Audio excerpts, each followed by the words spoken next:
আকমল মোস্তফা, এই বেগম জিয়ার মতো একজন হিমালয় সম ব্যক্তিত্ব আমাদের রাজনীতিতে বাংলাদেশের, তিনি আজকে চলে গেলেন। নিঃসন্দেহে একটি শোকাবহ দিন। আপনি তো অনেকদিন বিএনপির কর্মকাণ্ডের সাথে জড়িত আছেন, আপনি বিএনপির বিট করছেন একজন সাংবাদিক হিসাবে। আপনার কাছে এই শূন্যতাটা আসলে কিরকম মনে হয়? দেখুন, এটা বিএনপির জন্য না, এটা বাংলাদেশের রাজনীতির জন্য একটা বড় শূন্যতা। কারণ বাংলাদেশের রাজনীতিতে দীর্ঘদিন ধরে খালেদা জিয়ার যে অবদান এবং বাংলাদেশের গণতান্ত্রিক রাজনীতির যে একটা প্রাতিষ্ঠানিক ভিত্তি তৈরি হয়েছে, সেখানে কিন্তু খালেদা জিয়ার একটা খুব বড় একটা ভূমিকা আছে। বাংলাদেশের যে সংসদীয় গণতন্ত্র আমরা এখন দেখতে পাচ্ছি, সেটাও কিন্তু বেগম খালেদা জিয়ার হাত ধরেই ১৯৯১ সালে শুরু হয়েছে। জি।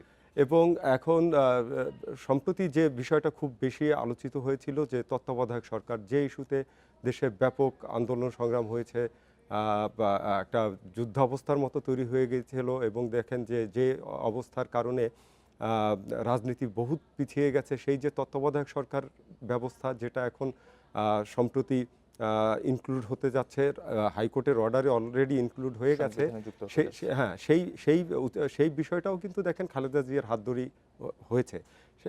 এটা হচ্ছে ১৯৯৬ সালের ঘটনা। তখন একটা নির্বাচন হয়েছিল বিএনপির দলীয় গভর্নমেন্টের অধীনে। সেই নির্বাচনের আগে কিন্তু আওয়ামী লীগ এবং জামাত যুগপৎ আন্দোলন করেছিল তত্ত্বাবধায়ক সরকারের দাবিতে।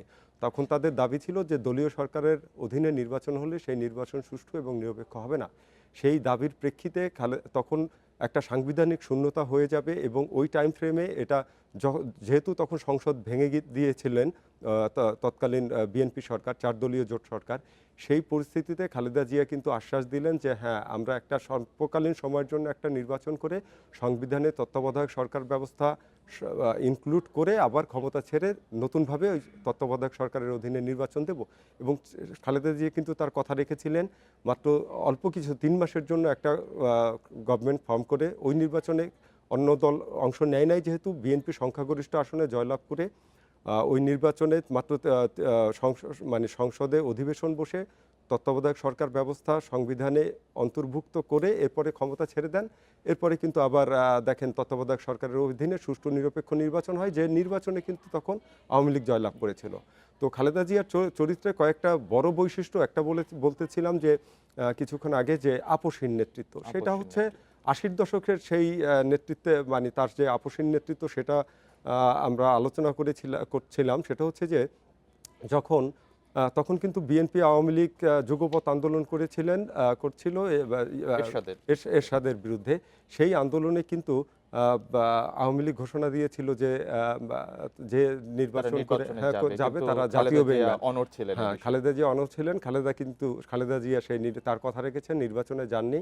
এবং শেষ পর্যন্ত কিন্তু এরশাদ পতনের এক দফা আন্দোলনকে তিনি চূড়ান্ত সাফল্যের পর্যায়ে নিয়ে যান, এবং তার ফলাফল কিন্তু তিনি পেয়েছেন। দেখেন, ৯১ নির্বাচনে কিন্তু দেশের ম্যাক্সিমাম জনগণ কিন্তু তখন ক্যালকুলেশনটা একটু অন্যরকম ভেবেছিলেন, যে কে জিতবে। এখানে কিন্তু তাৎক্ষণিক আমরা তখন অনেক ছোট, কিন্তু তাৎক্ষণিক আলোচনা, রেডিও টিভির যে আলোচনা, সব কিছু মূলে তখন কিন্তু একটা ধারণা করা হচ্ছিল যে আওয়ামী লীগ জিতে যাবে। কিন্তু ফলাফলটা উল্টো হলো, বিএনপি জিতে গেল জি। এবং অনেক আসনে, হ্যাঁ, এবং বিএনপি সরকার গঠন ল্যান্ডস্লাইড করলো। ভিক্টরি। এটা আমি মনে করি, এটা খালেদা জিয়ার যে এরশাদ বিরোধী আন্দোলনে ওনার প্রতি মানুষের, জনগণের যে আস্থা এবং যে অবিচল নেতৃত্ব, এবং ওনার যে চরিত্রের দৃঢ়তা এবং কথা দিয়ে কথা রাখা, এই বিষয়টা ওনাকে আসলে আপনি অন্য বলতে পারেন উচ্চতায় যে নিয়ে গেছে। বাংলাদেশের রাজনীতি বা বিশ্বের রাজনীতির ইতিহাসে ওনাকে একটা কিংবদন্তির জায়গায় কিন্তু নিয়ে গেছে। সেটা আমরা কিছু নমুনা কিন্তু আমরা সম্প্রতি দেখতে পেয়েছি, এবং উনিও বলবো যে এই পৃথিবীতে কেউ অমর না, সবাই বেঁচে থাকবে না, সবাইকে একদিন না একদিন যেতেই হবে। সেখানে উনি কিন্তু লাকি। উনি কিন্তু দেখেন, ওনার যে একটা বিশাল অর্জন, এবং উনি যে একটা বাংলাদেশের রাজনীতির বা বাংলাদেশের একটা অভিভাবকের পর্যায়ে পৌঁছে গেছেন, সেটা কিন্তু উনি অল্প কিছুটা হলেও দেখে গেছেন। আপনি ২৪-এর গণঅভ্যুত্থানের পর সরকার, মানে আওয়ামী লীগের পতনের পরে উনি যখন কারামুক্ত, মানে আনুষ্ঠানিকভাবে যখন কারামুক্ত হলেন। কারামুক্ত হলেন, উনি তো হাউস অ্যারেস্ট ছিলেন। তো যখন উনি কারামুক্ত হলেন, এরপরে উনি যখন চিকিৎসার জন্য লন্ডনে গেলেন, এবং যখন চিকিৎসা শেষে আবার ফিরলেন, ফিরে আসলেন। তখন যে জনতার ঢল, এবং এছাড়াও দেখেন ২টা রাষ্ট্রীয় অনুষ্ঠানে উনি মূলত অংশ নিয়েছেন। একটা হচ্ছে ২৪-এর ২১শে নভেম্বর, আর ২৫-এর ২১শে নভেম্বর সশস্ত্র বাহিনী সশস্ত্র দিবস। বাহিনী দিবসে।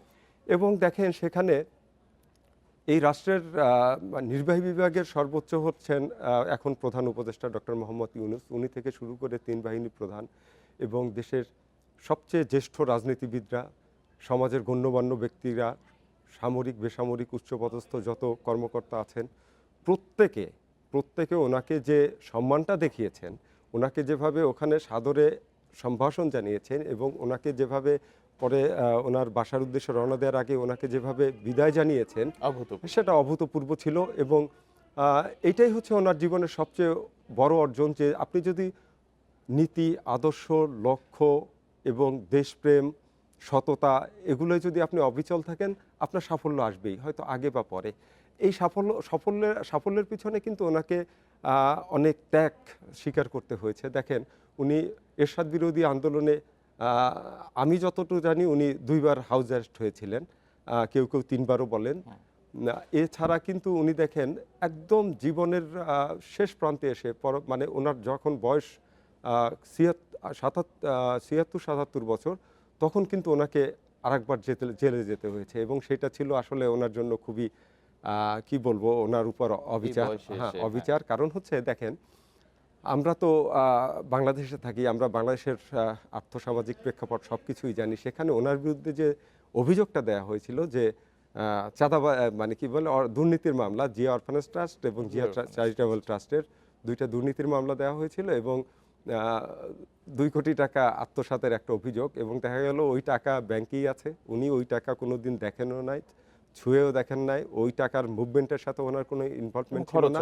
হ্যাঁ, ওনার বিরুদ্ধে যে আদালত যে ভার্ডিক্টটা দিয়েছিল যে রাষ্ট্রীয় বিশ্বাস ভঙ্গের অভিযোগ, কিন্তু রাষ্ট্রীয় বিশ্বাস ভঙ্গের অভিযোগে এই সাজা, এরপর এই সাজা বাড়িয়ে আবার সেটা বেশি করা হলো। এটা আসলে উনি, আমি একদম, যেহেতু আমি বিএনপি বিটের সাথে ক্লোজ, মানে খুব কাছাকাছি থাকি, সবসময় ইনফরমেশনগুলো আমি নিতে থাকি। সো আমি যেটা জানি যে এই বিষয়টা ওনাকে খুব ব্যথিত করেছিল এবং উনি তো 2 বছর কারাগারে ছিলেন, 18 মাসের মতো। তো উনি ওই সময়, বেগম খালেদা জিয়া আসলেই মনক্ষুণ্ণ ছিলেন, উনি অত্যন্ত ব্যথিত ছিলেন, কারণ ওনাকে যেভাবে একটা ব্যক্তিত্বের সাথে এরকম একটা যায় না, এবং পুরানো ঢাকার বকশীবাজারের কারাগারে ওনাকে যেভাবে রাখা হয়েছিল সেটাও খুব এবং শোভনও ছিল না। দেখেন, 11-11 যে একটা মঈনুদ্দিন ফখরুদ্দিনের যে একটা সরকার ছিল, 11-11 সরকার, সেই সরকারকে কিন্তু কেউ ভালোভাবে নেয় নাই, আওয়ামী লীগও নেয় নাই, বিএনপি নেয় নাই, বাংলাদেশের জনগণও ভালোভাবে নেয় নাই। তারাও কিন্তু এই খালেদা জিয়া এবং শেখ হাসিনাকে অ্যারেস্ট করেছিল, কিন্তু তারা সংসদ ভবন এলাকায় একটা বিশেষ 2 জনের জন্য ওখানে ডেপুটি স্পিকার এবং স্পিকারের বাড়ি দুটো সাবজেল ঘোষণা করে ওখানে রেখেছিলেন। সেটা কিন্তু একটা সম্মানজনক বিষয় ছিল, কিন্তু উনি লাস্ট যেটা উনি জেলটা খাটলেন, সেটা কিন্তু ওনার জন্য খুবই কষ্টদায়ক ছিল এবং ওনার যে শারীরিক অবস্থার অবনতি, ওখান থেকেই কিন্তু শুরু। ওনাকে যখন জেলে নেওয়া হয়, দেখেন, তখন কিন্তু উনি, আপনার মনে আছে, আমরা দীর্ঘ সময় লাইভ দেখিয়েছিলাম যে উনি গুলশানের ওনার বাসা থেকে ওনার গুলশান থেকে উনি যে যাত্রা শুরু করলেন, এরপর হাজার হাজার জনতা ওনার গাড়ি ঘিরেছিল, এরপর প্রায় 2-2.5 ঘন্টা লেগেছে হাইকোর্টে পৌঁছাতে।